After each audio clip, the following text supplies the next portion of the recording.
재개발 아파트는 대부분 도심에 위치하고 있기 때문에 뛰어난 입지와 편리한 기반 시설로 인기가 많은데요. 그런데 최근 들어서는 앞서 보도했던 것처럼 미달 단지가 속출하는 등 분위기가 많이 다르다고 합니다. 계속해서 이효정 기자가 보도합니다. 얼마 전 GS건설이 서울 마포에 공급한 공덕자이, 아연 4구역을 재개발한 아파트로 201가구를 일반 공급한 결과 335명이 청약을 접수해 평균 경쟁률이 1.67대 1을 기록했습니다. 분양가는 3.3제곱미터당 1,860만 원 선으로 주변 시세보다 비싸지 않았음에도 불구하고 일부 대형 평형은 주인을 찾지 못했습니다.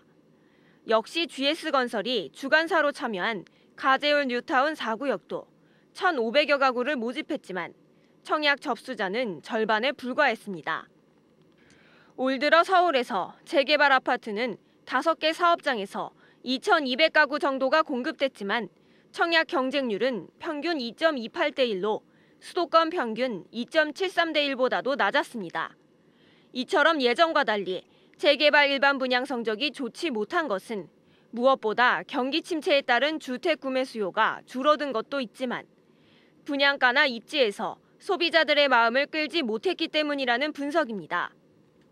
재개발 재건축은 그 지역만 지금 사실은 개발이 되는 거기 때문에 그렇게 큰 매력이 없는 거죠. 재건축 재개발 지역은 이제 주변에 어떤 노후된 주택들이 많기 때문에 학군이라든지 어떤 커뮤니티 시설, 생활 인프라 시설들이 잘 갖춰지지 않은 곳들이 많고요. 분양가로 사실 서울에 들어갈 수 있는 아파트들이 기존 아파트들도 많이 있기 때문에 이제 선택의 폭이 넓은 거죠.